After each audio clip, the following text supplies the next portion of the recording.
বন্ধুরা, আজকে ট্রাই করবো ইলিশ মাছের ভাপা।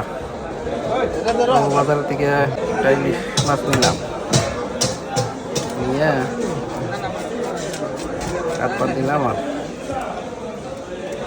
তো সুন্দর সুন্দর করে পরিষ্কার করে পিস করে দিল।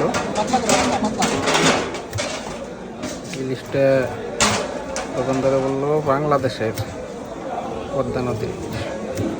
তো যাই হোক, ভালো করে পিস টিস করে বাড়িতে নিয়ে গেলাম, নিয়ে ধুয়ে টুয়ে রেডি কইরা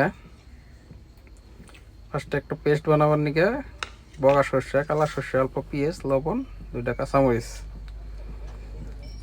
অল্প মিঠা তেল দিয়ে পেস্টটা বানাই নিলাম আর কি। 4 পিস মাছ নিয়ে অল্প লবণ হলদি দিয়ে মাখাইয়া, লবণ দিলাম, অল্প হলদি দিলাম, হলদি দিয়ে পুরি একবারে ম্যারিনেটটা করে নিলাম। অল্প মিঠা তেল দিয়ে রাখবো, মিঠা তেল দিয়ে পুরি একবারে মিক্স করে নিলাম আর কি। মিক্স টিক্স কইরা এই একটা টিফিনের মধ্যে গরমও মিক্স হয়ে গেল। তো টিফিনে পরানোর আগে টিফিনের পেস্টটা দিয়ে নিলাম, পেস্ট যেটা বানিয়ে রাখছিলাম পেস্টটা দিয়ে তো এখন মাছটি বসাই দিলাম সুন্দর সুন্দর করে।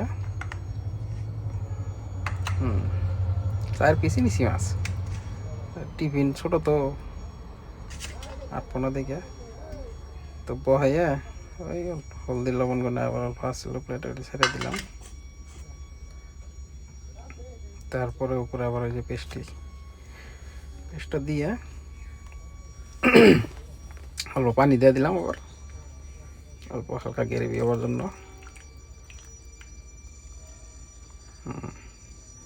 পানিটা দিয়ে এখন ফ্লেভারের নিকে 3টা কাঁচামরিচ দিয়ে দিই। কাঁচামরিচ 3টা দিলাম, দিয়ে পুরো মিঠা তেল দিলাম। আবার মিঠা তেলটা দিয়ে ঢাকনিটাতে পরিষ্কার করে ঢেকে দিই। ঢেকে কড়াইতে আগে পানি গরম দেওয়া আছে, উপরে একটা স্ট্যান্ড দেওয়া আছে। পানিটা গরম হয়েছে আর কি, ঢাকনি স্ট্যান্ড বহাই দিয়ে ঢেকে দিই। এখন মোটামুটি 45 মিনিট হানি রাখা লাগবো। 45 মিনিট পরে খুলে টুলে দেখলাম আর কি। ও কালারটা খুব সুন্দর হয়েছে, অল্প খাইলাম, টেস্টও খুব ভালো লাগছে। ইলিশ মাছের ভাপা নিজে স্টাইলে বানাইলাম।